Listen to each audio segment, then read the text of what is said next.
All right. So once again, as we talked about last week with emotional development and showing children how to put controls into place as to regulate their emotions, we're going to kind of take another step forward and talk about moral development this week. Okay. Moral development and how that could sometimes lead into pro-social behavior or even worse, aggression long term, right? So going back to Piaget and cognitive development and emotional development, just kind of guiding children using role modeling to help them put into place some of these regulations and controls within their emotions, because the last thing we want is to have little Billy who's throwing a temper tantrum at Walmart because he didn't get that big red ball, throwing a temper tantrum as a 24-year-old because he didn't get a job he wanted or something like that. So that's really what our goal is to try and guide that behavior so that we don't have behavioral issues or moral issues later on in life. And that's kind of what we're going to talk about today. So I'm going to focus exclusively today on Kohlberg's moral development theory. And the reason for that is because it really, a very small part of it deals with children, okay, the development of children, but then it starts talking about when we get into stage 3 and levels 5 and 6, how this kind of really feeds into adults. So it's really important that we look at these stages critically to see how they form and how they morph into additional levels as we get through them. Okay, so let me get things organized here on my end and share my screen.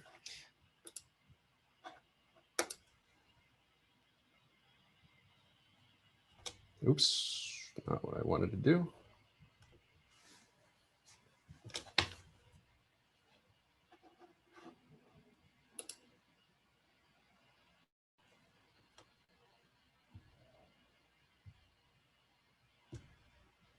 All right, hopefully, can you see the blank white screen there?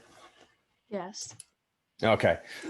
So today, again, as I said, we're going to discuss the stages of moral development, and you're going to be able to assess really where you fall into Kohlberg's stages and how advanced your moral thinking is according to Kohlberg. And I'm going to give you an example of that in just a little bit. So before I do anything more, I want to present you with what we call the Heinz dilemma. And this was developed by Kohlberg, and I'm going to read it to you. And it's a little bit wordy, and I'm really sorry about that. But I really encourage you to think as I'm talking about this, about your answer to the question at the end of the paragraph. So I'm going to read this to you. If you could, while I'm doing this, bring up your participants screen, because at the end of this, I'm going to ask all of you to respond with either a yes or no. Okay. So I'm going to put this on the screen so you can read it as well. So the Heinz dilemma. In Europe, a woman was near death from a special kind of cancer. There was one drug that the doctors thought might save her. It was a form of radium that the druggist in the same town had recently discovered. The drug was expensive to make, but the druggist was charging 10 times the drug cost him to make. He paid $200 for the radium and charged $2,000 for a small dose of the drug. The sick woman's husband, Heinz, went to everyone he knew to borrow money, but could only get together about $1,000, which is half of what it cost. He told the druggist that his wife was dying and asked him to sell it cheaper or let him pay later. But the druggist said, "No, I discovered the drug. I'm going to make money from it." So Heinz got desperate and broke into the man's store to steal the drug for his wife. Should the husband have done that? So if you're willing to, just kind of give me your opinion, yes or no, in the participants window there, okay? All right, so that's the question. And I'm seeing a couple of you answer. There's no right or wrong answer to this. It's just what do you think is appropriate for this? I think only 2 of you had responded.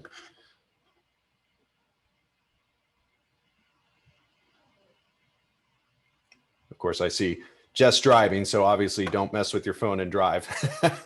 It's okay. Don't worry, Jess. All right. So a couple of you had answered yes. And if you don't want to answer, I guess that's okay. So Beth, we're answering in the chat instead of like. Oh, I see. Okay, yeah, I see that. All right, thank you for letting me know. All right, so let's hear why did you answer the way you did? Why, if you answered yes, why did you answer yes? I don't know. For me, I feel like it wasn't right to do that, but he had the right intentions of doing it. Who is who? Who had the right to do that? The person stealing the money, not the money, the drug would have, like, to me, would be wrong, but at the same time had the right because he's trying to like help his wife. So it's like, I feel like it's like a teeter-totter, like it's right, but it's also wrong. Okay. So it's not really like a black and white issue. It's not, Yeah. there's kind of a gray area here. Okay. How about anybody else that answered this? What were some reasons for your answer? Either yes or no. I basically said yes because although it's wrong to do that and it's illegal, you can go to jail to, like, if you end up stealing, like, or charges can be pressed on you, but you can't save a life. Like, if she's dead, you can't just bring her back to life. So I think the pros and cons of each, like, it just seems right to, like, I don't know how to say it, but it seems more acceptable for that to happen than to let someone die. Okay. All right. It's a good answer. All right. Anybody else? Well, one more wants to share their thought. Either yes or no.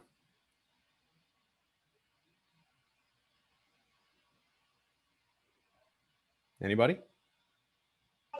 Yeah, I said the same thing. I said that it was, I mean, obviously it was wrong to steal, but he tried reasoning with the druggist. He had half of the money. The druggist, it doesn't cost that much to make the drug. So, he was being selfish, and like, I'm not sure who spoke before, but like she said, you can't bring back someone who's passed away, but you can go into it knowing that you could be charged for stealing, pay your consequence, and still have your wife alive and have the drug that was needed. Okay, so again, I'm hearing like a balance of, should we respect the law or apply break the law to do something good for somebody, right? So what's more important, somebody dying or stealing from somebody, right? That's kind of the balance I'm hearing from a couple of you. And for those of you that didn't answer, I encourage you to think about your response to this question, and importantly, think about your reasoning behind it. Okay, so some of you gave me a yes or no, and you told me why you think he should have stolen it, or at least not have stolen it, right? And whether or not it was wrong for him to steal the drug. And so anyway, the reasoning behind this again came from Lawrence Kohlberg, and we call this his moral stages of development. And whether or not you answered yes or wrong really isn't important in here. Okay, so with Lawrence Kohlberg's work, who is no longer with us, is somebody that had passed away not too long ago. But the key behind the way he categorized people's moral reasoning abilities on the basis of their responses to the Heinz dilemma and other dilemmas like it, it didn't really matter if they said yes or no. There's no right or wrong answer to that, but rather what he was looking for, what he cared about, was reasoning behind the answer as to you said yes, he should have stolen it, and then explain why. What social constructs, really, what categories,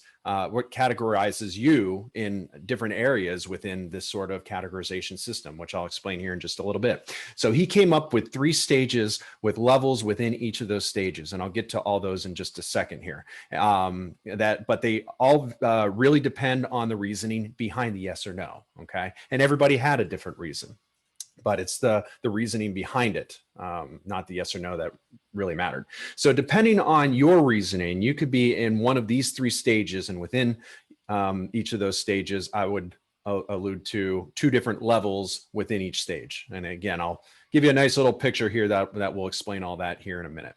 I do want to mention that that there is some correlation to like age ranges where people really fall into this, but for the most part, you know, we'll see like, and I'll explain level 5s and level 6 much later in life. Okay.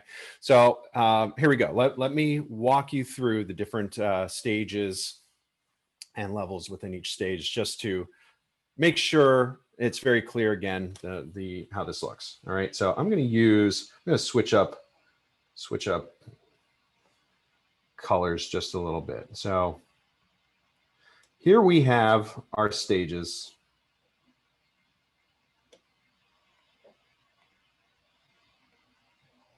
And let's go with green. Green is a nice mild color, right?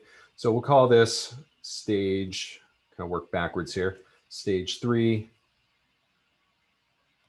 stage 2, and stage 1. All right. So starting with stage 1, we call this pre-conventional morality. Okay. So conventional.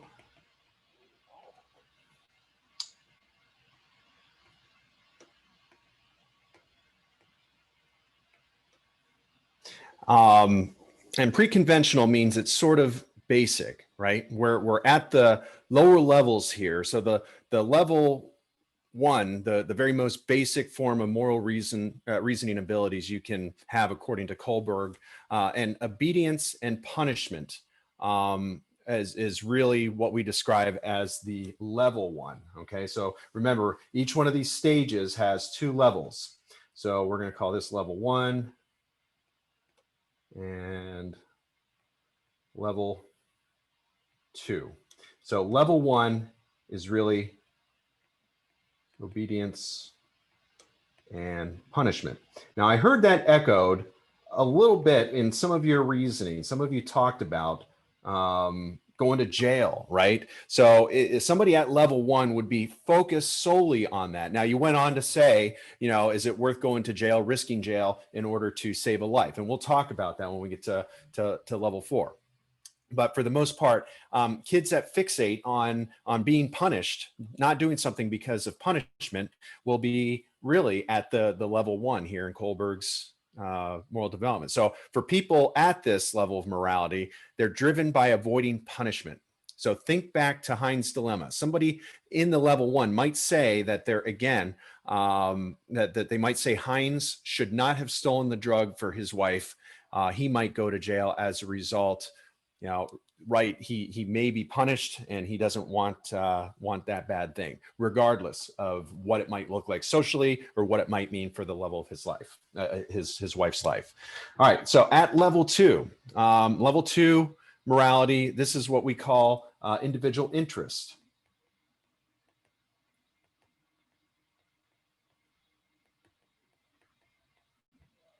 Okay. So individual interest, because for people who are at this level, behavior is driven by self-interest and rewards. So in this case, what do you think somebody who has individual interest might say about the Heinz dilemma? Well, they might say yes. Yes, they would have stolen that drug because they want to get, he may want to get his wife back, right? And that's the best interest, in his interest, the best thing to do. It might hurt the druggist, whatever it is, most rewarding for him to steal the drug, but he will save his wife's life, and that's more important. He will do that without regard to who he's hurting. Okay, so that's really in general, that's what level 1s and level 1 and level 2 within stage 1 explain. Okay, so next we're going to move on, and again, we kind of see these happen sequentially. And these really could vary from situation to situation, which I'll explain here at the end of this as to why that would occur. Okay. So on to stage 2. On to stage 2, we call this conventional. So first one was pre-conventional. Next one is conventional. And again, I'm going to put little boxes so we can write stuff. Level 3.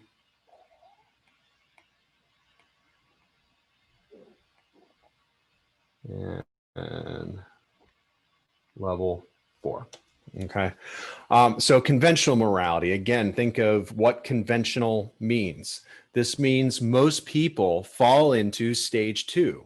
All right. Most people are right here.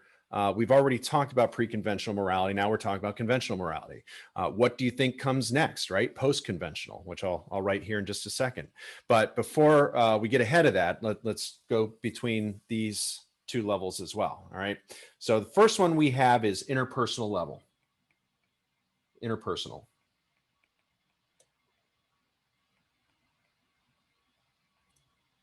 All right. So within the interpersonal level, this is for people who are at this level. This is the first level of the conventional because, but if you're thinking like 1 through 6, anyway, I'm kind of getting sidetracked here. But at this level, it's driven by social approval. So I'm going to write that here in the bottom just to kind of clarify social approval. So social approval. So you think about Heinz dilemma. It could go either way. We could say, yes, he should have stolen it. No, he shouldn't have stolen it. But again, the reasoning matters.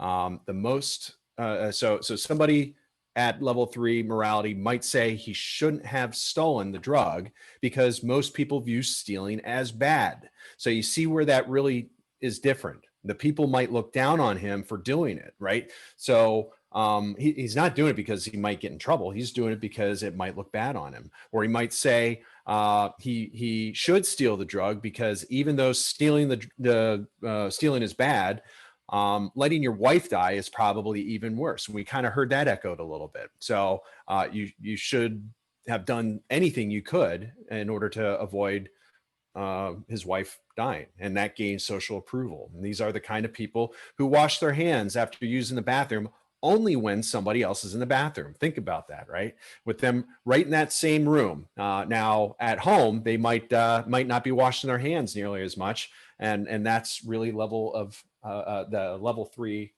of Kohlberg's moral development. Okay, level 4 is it's called authority. Now, I heard hints of this through a couple of you that had explained, authority. We're still in conventional morality, but behavior is driven by obeying authority and conforming to social norms. So people who are in this level 4, might say, okay, authority, that's the government. Government says don't steal. It's illegal to steal. The norm is that it's not okay to steal, and Heinz shouldn't have stolen. But there's really not a lot of wiggle room for that, other than the social construct says that it's not okay to steal. Not necessarily because you're going to get in trouble, but because you're hurting somebody else. Okay, so that would be level 4, which is authority. Okay, conforming. I'm going to put conforming to norms.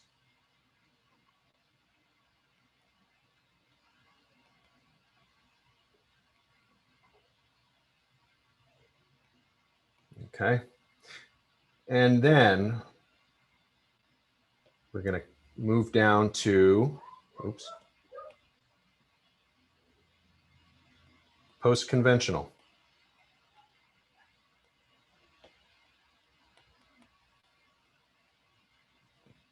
All right. So post-conventional, again, meaning not everybody makes it here. It's kind of the upper level, okay, cream of the crop, if you will. So let's talk about the levels within this. So we got level 5.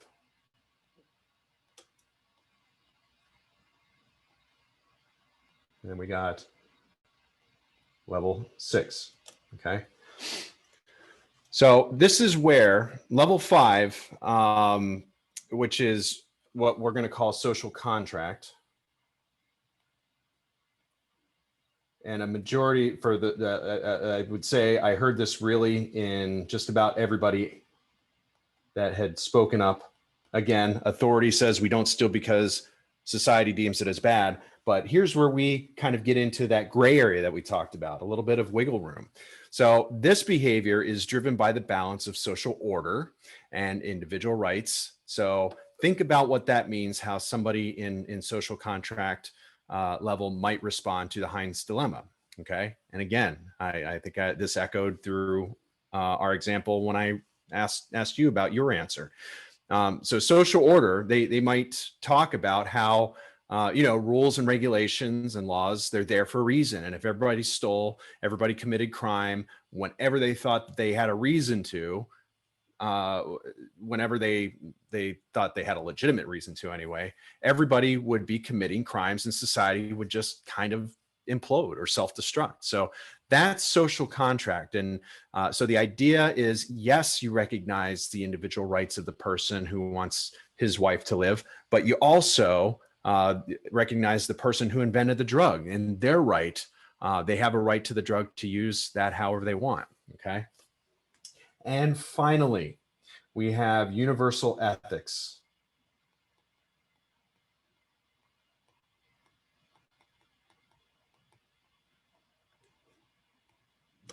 All right. So within universal ethics, this is our level 6. And people that, if you feel like you have reached this level, congratulations, because very few people do. And again, think in terms of, this was just a story. This was just a story that we had absorbed, that we had read, you had heard, and you had a chance to respond to.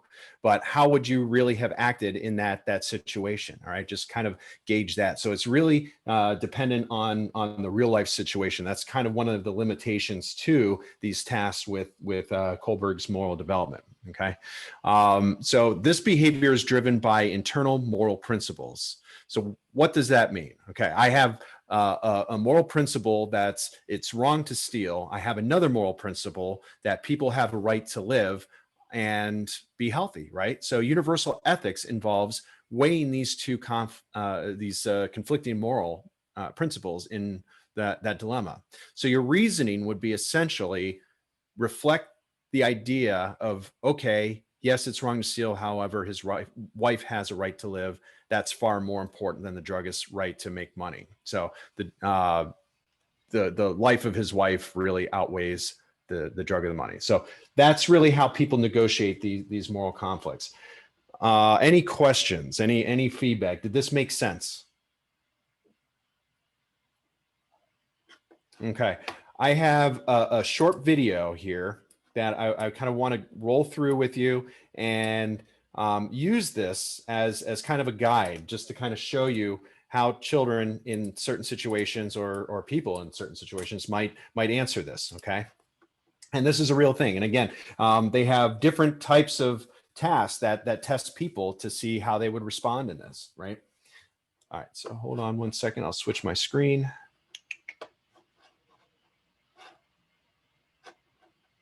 If I can find it.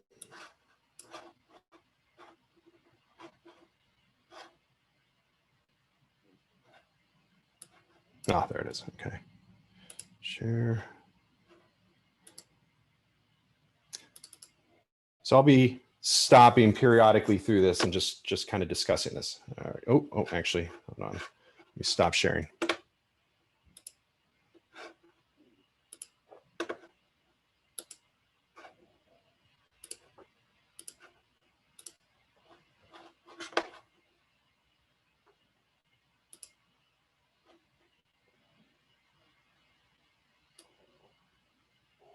What is your name? Alex, And how old are you, Alex? 12. 12. And what grade are you in? Stop throwing things at me. What grade are you in?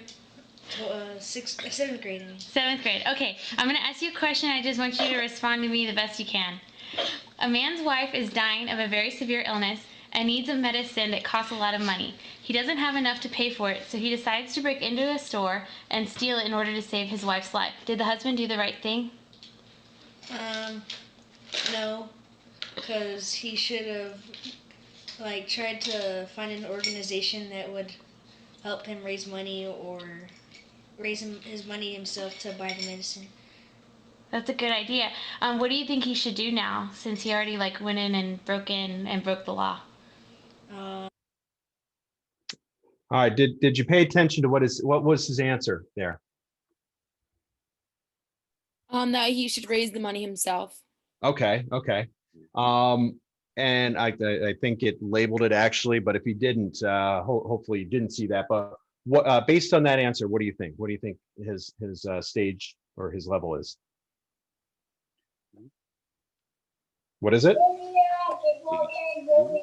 So stage two or level? What level? What, like 1 through 6, would you say?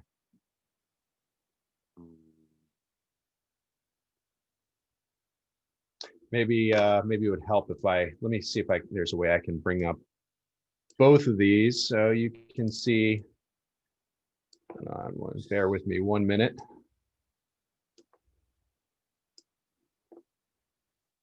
All right, let me change my screen so you can see everything.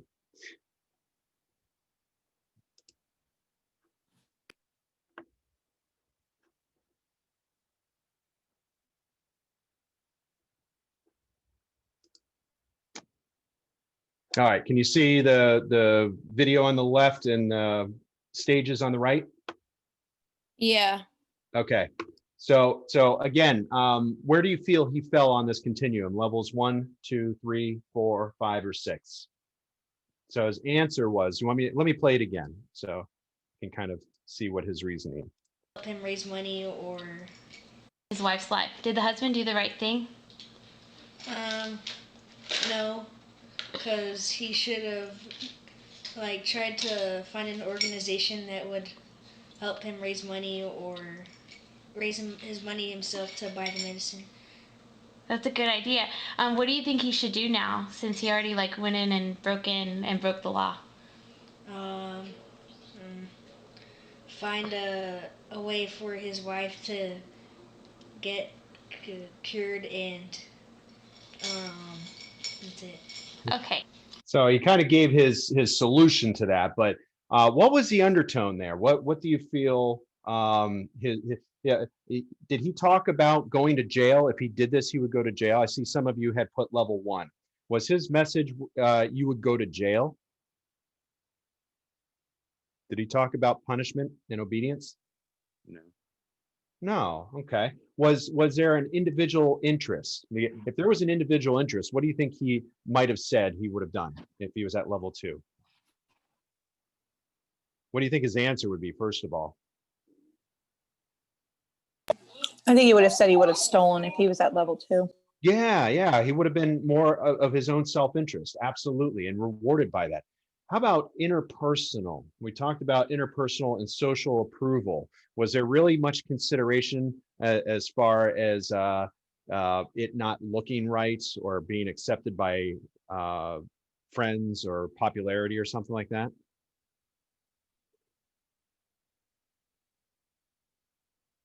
No.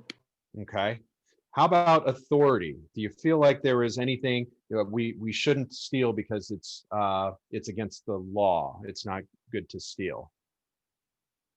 Do you think he was alluding to that at all? I think Yeah. Okay. All right. Social contract. Do you think he was kind of balancing the wife dying versus whether or not it's right to steal? Yeah, I think this is where he probably was, because he spoke about finding ways to raise money, but then also finding a way to not let his wife die.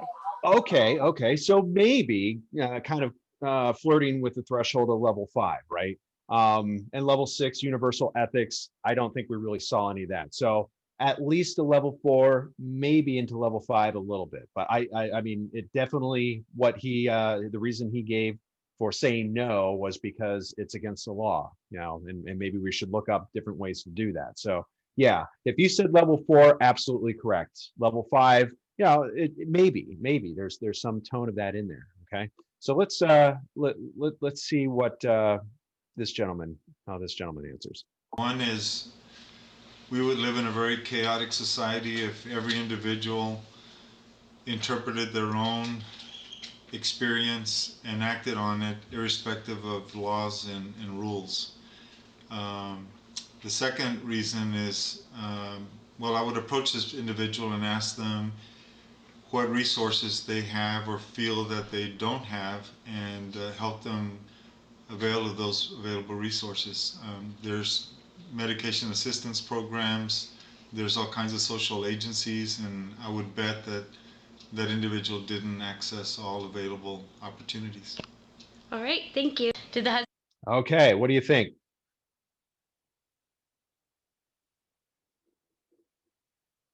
What level would you say that gentleman was at? I think he was at level 4. Okay. So he didn't say, well, and I don't think we actually heard him say, and I apologize. I don't think he said yes or no, but it sounded like he was kind of like the kid. He was exploring more options, right?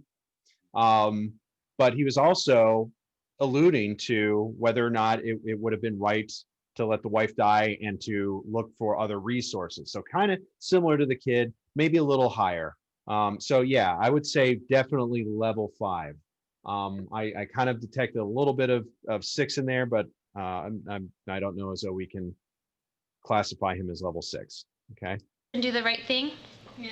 Oh, Because here's stage you're 1. not supposed to break into stores. Okay, and what should he have done? Just earn the money. Like by working or something? Yeah. What should he do now? Return the money. Return the money or the medicine? All right. Okay, so I would argue there probably wasn't enough information to say that he was level 1, because I didn't hear him say it's wrong and he would go to jail. Okay, so the only reason we obey the rule is because he would go to jail. I didn't really hear that echoed in there, so I would contest that that was probably not level 1. All right, so let's listen to. Okay, first, it's a very hard question. I really don't know, because I can see both ways. I can see where obviously he's breaking laws and breaking in and stealing something, and so that's a wrong thing. But then at the same time, the fact that his wife is going to die because he doesn't have the money to buy the medicine is the wrong thing. It's not a just thing. So, I mean, I guess I would say if he had exhausted every single possible resource trying to get her the medicine and still was not able to get it, then yeah. No, I can understand his reasoning for wanting to save her life, but the consequences would be more detrimental, and I think he probably should look into other resources if other agencies are available, and if anything, take her to the ER and they will have to treat her. Good answer. Okay, so even though she didn't say yes, her answer still really fell within that social contract, driven with a balance of social order, right? And individual rights. What is your name? Shane. And how old are you? 7. And what grade are you in? 2nd. Second? Okay, Shane, I'm going to ask you a question. I want you to answer it for me, okay? Okay. A man's wife is dying of a very severe illness and needs a medicine that costs a lot of money. He doesn't have enough money to pay for it, so he decides to break into the store and steal it in order to save his wife's life. Did the husband do the right thing? No, because he should just make a garage sale instead. He should make a garage sale? Yeah. Yeah? What do you think he should do? Since he already broke in, should he go to turn himself in, or? He should turn himself in and tell them that if someone can take care of it. Okay, all right. So does all this make sense? Did this help kind of give you an example? Now, hopefully you took some good notes. Hopefully I'm gonna try and get through everything I want to get through for Thursday, and then we're gonna, excuse me, and then we're gonna have a case study that I'm gonna have you work on, and just kind of pay attention to how we can instill some of these values. And going back to last lesson, what is probably the best way to instill values in young children and their development of their morals? Do you think?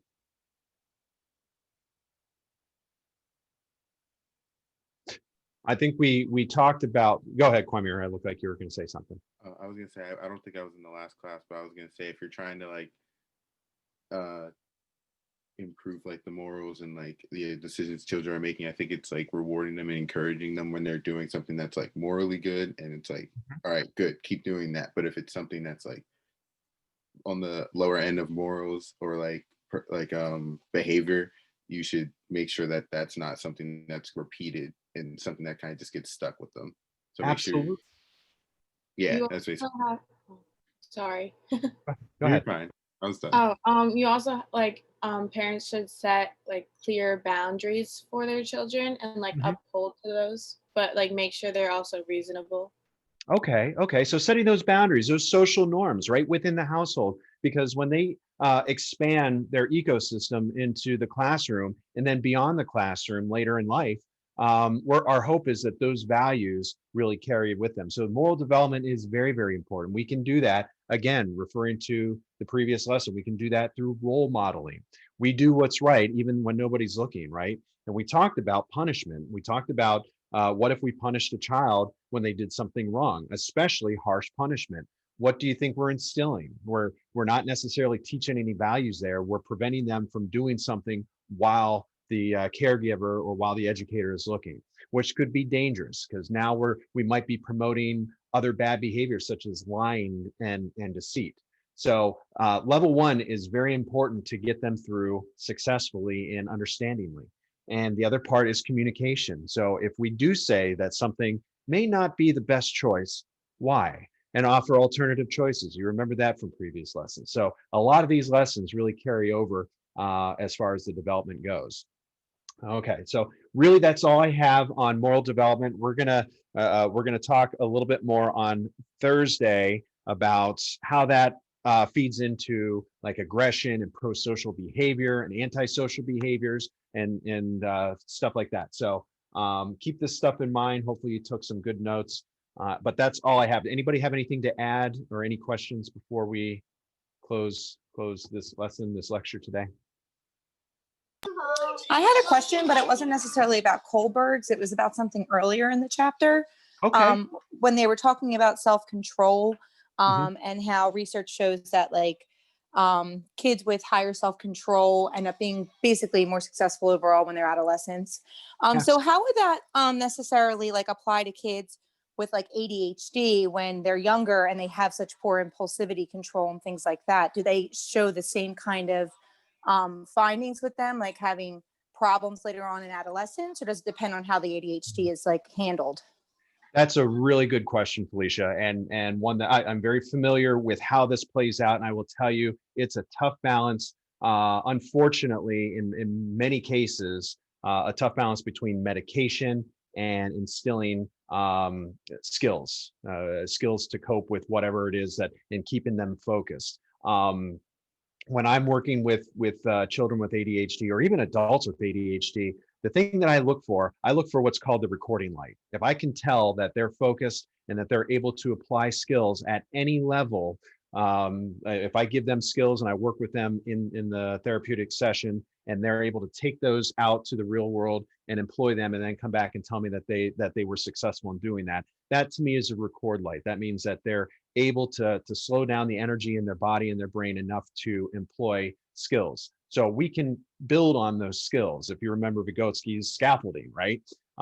Take what they know and just keep building and building and building. Even if certain situations they're not able to do that, we can expand the situations that they are able to do that into the ones that they are previously not able to.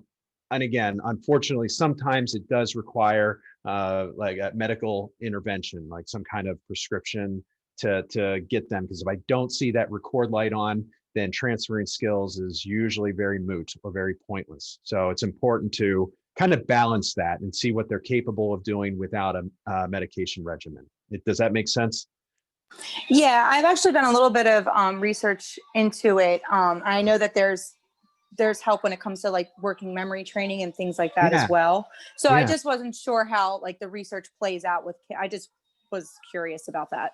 Yeah, the best way that with my work with children is routine, being consistent in every in every situation as possible. You know, you can't be routine in every situation because life happens, right? But getting them to, like, for example, if they have a tendency to lose things, have 3 places and a reminder of those 3 places of where to put something, either a toy or books or something like that. So that way they know whenever they don't have that item, they can pull up a list of 1 of 3 places that they have it, and they can go to that place and find it. So establishing routines is very, very useful with children with ADHD. Okay, thanks. Yeah, no problem. Any other questions or comments?